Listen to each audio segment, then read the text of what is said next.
கிறிஸ்துவுக்குள் பிரியமானவர்களே, மணவாளனை சந்திக்க ஆயத்தமாகுவோம் என்ற நிகழ்ச்சிக்கு உங்களை அன்புடன் வரவேற்கிறோம்.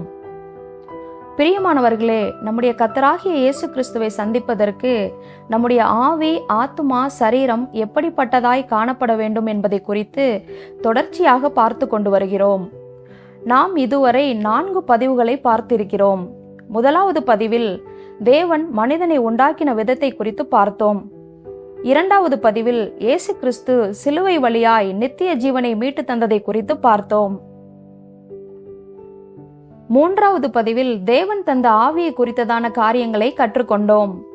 4வது பதிவில் ஆத்துமா என்றால் என்ன, எப்படி ஆத்துமாவை பரிசுத்தம் பண்ணுவது என்பதை குறித்து பார்த்தோம். இந்த 4 பதிவுகளுக்கான வீடியோ லிங்க் இந்த வீடியோவின் டிஸ்கிரிப்ஷனில் உள்ளது.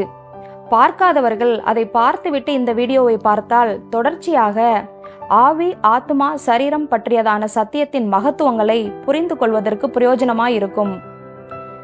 இந்த பதிவில் சரீரத்தை குறித்ததான சில காரியங்களை வேதத்தின் அடிப்படையில் பார்க்கலாம். நாம் அறிந்திருக்கிறபடியே ஆதியாகமத்தின் புஸ்தகம் 2ஆம் அதிகாரம் 7ஆம் வசனத்தில் சொல்லியிருக்கிறபடி தேவனாகிய கர்த்தர் மனுஷனை பூமியின் மண்ணினாலே உருவாக்கி ஜீவ சுவாசத்தை அவன் நாசியிலே ஊதினார். மனுஷன் ஜீவ ஆத்துமாவானான். தேவன் தந்த ஆவியையும் ஆத்துமாவையும் மண்ணான சரீரத்திலே பெற்றுக்கொண்டு ஜீவ ஆத்துமாவானான். பிரியமானவர்களே, நம்முடைய சரீரமானது மண்ணினாலே உருவாக்கப்பட்டபடியினால் நாம் மரித்த பின்பு சரீரம் மண்ணுக்கே திரும்பிவிடும்.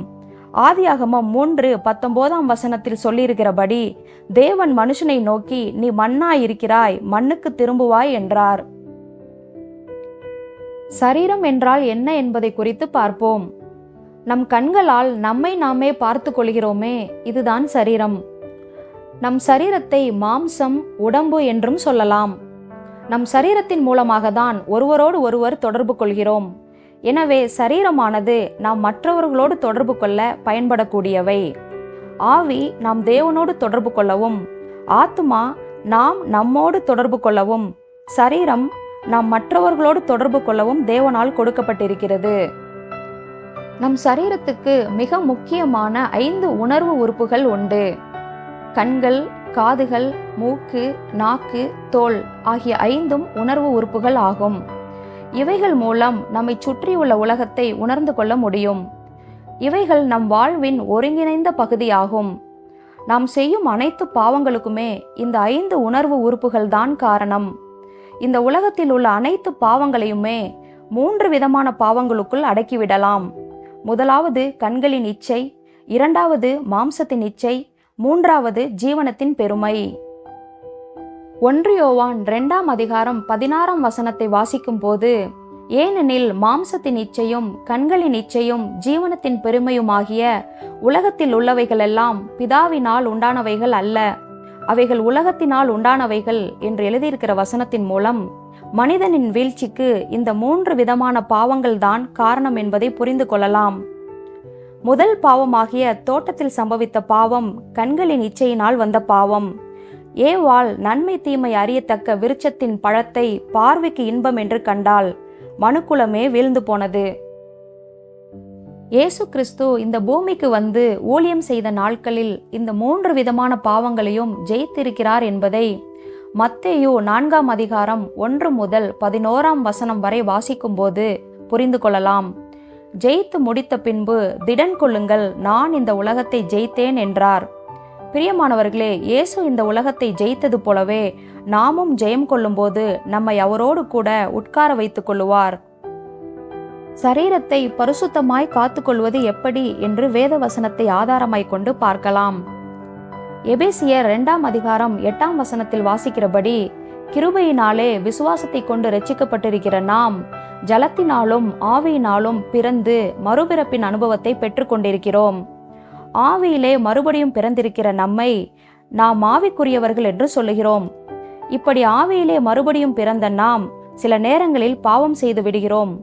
1 யோவான் 1ஆம் அதிகாரம் 8ஆம் வசனத்தில் வாசிக்கிறபடி, நமக்கு பாவம் இல்லை என்போமானால் நம்மை நாமே வஞ்சிக்கிறவர்களாய் இருப்போம், சத்தியம் நமக்குள் இராது என்ற வசனத்தின் மூலம் மறுபடியும் பிறந்தவர்கள் பாவம் செய்ய வாய்ப்புண்டு என்று உணரலாம்.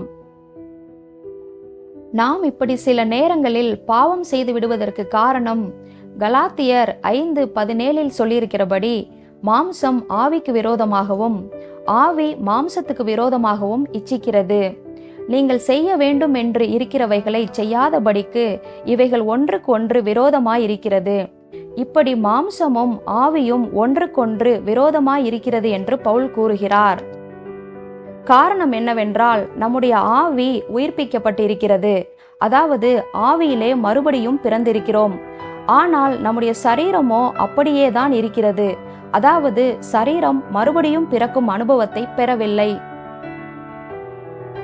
கலாத்தியர் 5:19, 20, 21 வசனங்களை வாசிக்கும் போது மாம்சத்தின் கிரியைகள் விபச்சாரம், வேசித்தனம், அசுத்தம், காமவிகாரம், விக்கிரக ஆராதனை, பில்லி சூனியம், பகைகள், விரோதங்கள், வைராக்கியங்கள், கோபங்கள், சண்டைகள், பிரிவினைகள், மார்க்கப்பேதங்கள், பொறாமைகள், கொலைகள், வெறிகள், களியாட்டுகள் முதலானவைகள் மாம்சத்தின் கிரியைகளாய் இருக்கிறது.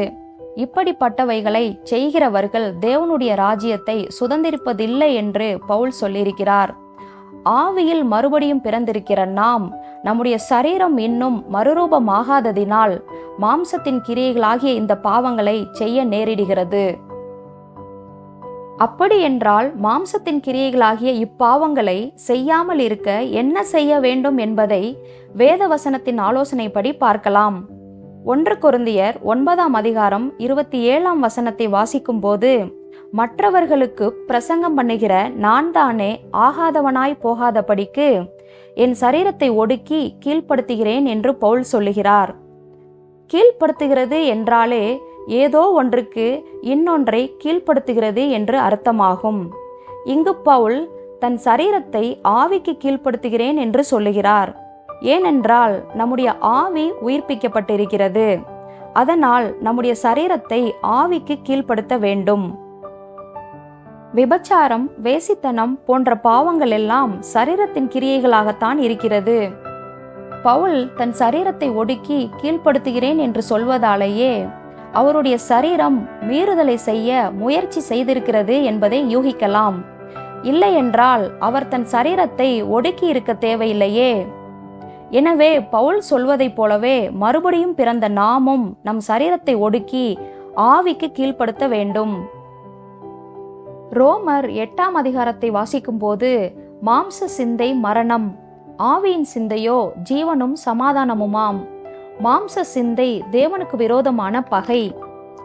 மாம்சத்துக்குட்பட்டவர்கள் தேவனுக்கு பிரியமாய் இருக்க மாட்டார்கள். மாம்சத்தின்படி பிழைத்தால் சாவீர்கள், ஆவியினாலே சரீரத்தின் செய்கைகளை அழித்தால் பிழைப்பீர்கள் என்று வாசிக்கிறோம். பிரியமானவர்களே, சரீரத்தை ஒடுக்கி ஆவிக்கு கீழ்ப்படுத்துகிற காரியத்தை நாம் தான் செய்ய வேண்டும் என்பது மிகவும் முக்கியமான கருத்தாகும். ரோமர் 12:1 வாசிக்கும் போது, அப்படி இருக்க சகோதரரே, நீங்கள் உங்கள் சரீரங்களை பரிசுத்தமும் தேவனுக்கு பிரியமுமான ஜீவ பலியாக ஒப்பு கொடுக்க வேண்டும் என்று தேவனுடைய இரக்கங்களை முன்னிட்டு உங்களை வேண்டிக் கொள்கிறேன். இதுவே நீங்கள் செய்யத்தக்க புத்தியுள்ள ஆராதனை என்று இந்த நிருபத்தில் பவுல் எழுதியிருக்கிறதை வாசிக்கிறோம். மறுபடியும் பிறந்தவர்கள் ஏன் தங்கள் சரீரத்தை ஜீவ பலியாக ஒப்பு கொடுக்க வேண்டும்? மறுபடியும் பிறந்தபோது ஆவி மட்டும்தான் உயிர்ப்பிக்கப்பட்டது, சரீரம் அப்படியேதான் இருக்கிறது என்று பார்த்தோம் அல்லவா? எனவே சரீரத்தை ஜீவ பலியாக ஒப்பு கொடுத்தால்தான் பாவங்கள் மேல், அதாவது கலாத்தியர் 5:19 சொல்லப்பட்டிருக்கிற மாம்சத்தின் கிரியைகள் மேல் வெற்றி பெற முடியும். அன்பானவர்களே, நாம் தான் நம் சரீரத்தை ஜீவ பலியாக ஒப்பு கொடுக்க வேண்டும். ஆண்டவர் நமக்கு இதை செய்ய மாட்டார். ரோமர் 12:1 வாசிக்கும் போது, ஒப்பு கொடுக்க வேண்டும் என்று எழுதியிருக்கிறதை கவனிக்க வேண்டும். ஆண்டவர் ஆவியை மட்டும் உயிர்ப்பித்திருக்கிறார், சரீரத்தை நாம் தான் ஒப்பு கொடுக்க வேண்டும். இந்த சத்தியத்தை அறிந்து கொண்டால் நம்மால் பாவத்தை ஜெயிக்க முடியும். சரீரத்தை ஆவிக்கு கீழ்ப்படுத்த நாம் செய்ய வேண்டிய பயிற்சி தான் உபவாசம். ஏன் உபவாசிக்க வேண்டும்? உபவாசிக்கும் போது நம் சரீரத்தை ஒடுக்கி கீழ்ப்படுத்துகிறோம். நம் சரீரம் ஆவிக்கு கீழ்ப்படும் போது ஆவி மேலான நிலைமைக்கு வருகிறது. தேவன் ஆவியாய் இருக்கிறார். நாம் உபவாசிக்கும் போது ஆவியாய் இருக்கிற தேவனோடு நாம் ஆவியில் நன்றாய் உறவாட முடியும். உதாரணமாக, நாம் சில நேரங்களில் கட்டுக்கு அடங்காமல் அதிகமாய் கோபப்பட்டு விடுகிறோம். நம்மால் கோபத்தை கண்ட்ரோல் பண்ண முடிகிறதில்லை. நாம் அவ்வப்போது உபவாசித்து நம்முடைய சரீரத்தை ஒடுக்கி ஆவிக்கு கீழ்ப்படுத்தி வைத்திருந்தால் கோபம் கட்டுக்கு அடங்காமல் வெளிப்படாது. நம்மால் கோபத்தை கண்ட்ரோல் பண்ண முடியும். மறந்து போக வேண்டாம், கோபம் மாம்சத்தின் கிரியைகளில் ஒன்றாகும். எனவே இது பாவமும் கூட.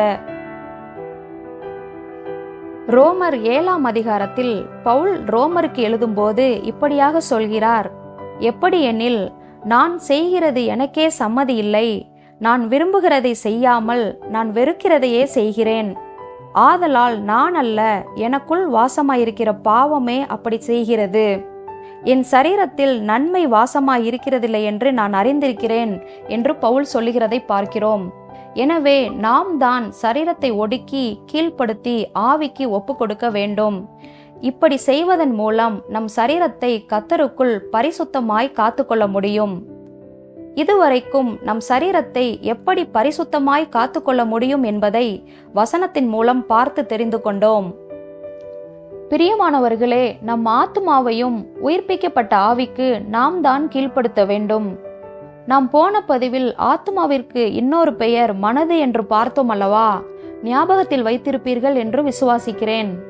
ரோமர் 12ஆம் அதிகாரம் 2ஆம் வசனத்தை வாசிக்கும் போது, நீங்கள் இந்த பிரபஞ்சத்திற்கு ஒத்த வேஷம் தெரியாமல் தேவனுடைய நன்மையும் பிரியமும் பரிபூர்ணமுமான சித்தம் இன்னதென்று பகுத்தறியத்தக்கதாக உங்கள் மனம் புதிதாகுகிறதினாலே மறுரூபமாகுங்கள் என்று பவுல் சொல்லுகிறார். இந்த வசனத்தின் மூலம் மனதை அல்லது ஆத்துமாவை புதிதாகுகிற வேலையை நாம் தான் செய்ய வேண்டும் என்பதை புரிந்து கொள்ளலாம். எப்படி மனதை புதிதாக்க முடியும்? யாக்கோபு 1ஆம் அதிகாரம் 21ஆம் வசனம் என்ன சொல்கிறது? ஆகையால் நீங்கள் எல்லாவித அழுக்கையும் கொடிய துர்க்குணத்தையும் ஒழித்துவிட்டு உங்கள் உள்ளத்தில் நாட்டப்பட்டதாயும் உங்கள் ஆத்துமாக்களை இரட்சிக்க வல்லமையுள்ளதாயும் இருக்கிற வசனத்தை சாந்தமாய் ஏற்றுக்கொள்ளுங்கள் என்று வாசிக்கிறோம். இப்படியாக வேத வசனத்தை ஏற்றுக்கொண்டு அவருக்கு கீழ்ப்படிந்து வாழ்வதன் மூலம் நம் ஆத்துமாவை புதிதாக்கி கொள்ள முடியும். இன்னும் ஒரு வசனத்தை கூட பார்த்து முடிக்கலாம். பிலிப்பியர் 4ஆம் அதிகாரம் 8ஆம் வசனம்: கடைசியாக சகோதரரே, உண்மையுள்ளவைகள் எவைகளோ, ஒழுக்கமுள்ளவைகள் எவைகளோ, நீதியுள்ளவைகள் எவைகளோ, கற்புள்ளவைகள் எவைகளோ, அன்புள்ளவைகள் எவைகளோ, நற்கீர்த்தியுள்ளவைகள் எவைகளோ, புண்ணியம் எதுவோ, புகழ் எதுவோ, அவைகளையே சிந்தித்து கொண்டிருங்கள். இந்த காரியங்களையும் நாம் தான் செய்ய வேண்டும். இப்படி மேற்கொண்ட காரியங்களையே சிந்தித்து கொண்டிருந்தால் தவறான சிந்தனை ஏற்பட வாய்ப்பில்லை. இப்படி செய்வதன் மூலம் நம் ஆத்துமா நாளுக்கு நாள் புதிதாக்கப்படுவது மட்டுமல்லாமல் ஆத்துமாவை பாவத்துக்கு விலக்கி குற்றமற்றதாய் காத்துக்கொள்ள முடியும். பிரியமானவர்களே, ஆவி, ஆத்துமா, சரீரம் என்றால் என்ன? அவைகள் என்னென்ன வேலைகளை செய்கிறது? ஆவி, ஆத்துமா, சரீரத்தை எப்படி பரிசுத்தமாய் காத்துக்கொள்வது என்பதை குறித்து நாம் ஒவ்வொரு பதிவிலும் கற்றுக்கொண்டோம். இப்பொழுது ஒரு சின்ன ரீகேப். முதலாவதாக, கர்த்தர் தந்த ஆவி. ஆவியிலே தேவன் நம்மோடு உறவு கொள்ளவும் நாம் தேவனோடு உறவு கொள்ளவும் கொடுக்கப்பட்டிருக்கிறது. கர்த்தர் தந்த ஆவியிலே நாம் மறுபடியும் பிறந்திருக்கிறோம். எனவே நாம் தேவனுடைய பிள்ளைகளாய் இருக்கிறோம் என்று ஆவியானவர் தாமே நம்முடைய ஆவியுடனே கூட சாட்சி கொடுக்கிறார். இரண்டாவதாக, ஆத்துமா. ஆத்துமா மறுபடியும் பிறவாததால் ஆவியானவர் நம்முடைய ஆவியில் போதிக்கும் காரியங்களுக்கு செவி கொடுத்து வசனத்தை கொண்டு ஆத்துமாவை புதிதாக்கி ஆவிக்கு கீழ்ப்படுத்த வேண்டும். மூன்றாவதாக, சரீரம். சரீரமும் மறுபிறப்பை அடையாததால் நாம் தான் சரீரத்தை ஜீவ பலியாக ஒப்பு கொடுத்து ஒடுக்கி ஆவிக்கு கீழ்ப்படுத்த வேண்டும். இப்படியாக ஆவியானவர் நம்முடைய ஆவியிலே சொல்லும் காரியங்களை கேட்டு ஆத்துமாவையும் சரீரத்தையும் ஆவிக்கு கீழ்ப்படுத்தும் போது 1 தெசலோனிக்கேயர் 5ஆம் அதிகாரம் 23ஆம் வசனத்தில் சொல்லியிருக்கிறபடி ஆவி, ஆத்துமா, சரீரம் முழுவதும் நம்முடைய கர்த்தராகிய இயேசு கிறிஸ்து வரும்போது குற்றமற்றதாய் காக்கப்படும். பிரியமானவர்களே, ஆவி, ஆத்துமா, சரீரம் குறித்ததான காரியங்களை வேதவசனத்தின் மூலம் கற்றுக்கொண்டது நாம் பரிசுத்தமாய் தேவனோடு வாழ்வதற்கு பிரயோஜனமாய் இருக்கும் என்று கர்த்தருக்குள் விசுவாசிக்கிறேன். நாம் வேறு ஒரு தலைப்பில் அடுத்த பதிவில் சந்திக்கலாம். கர்த்தர் நம்மை ஆசீர்வதிப்பார். ஆமென்.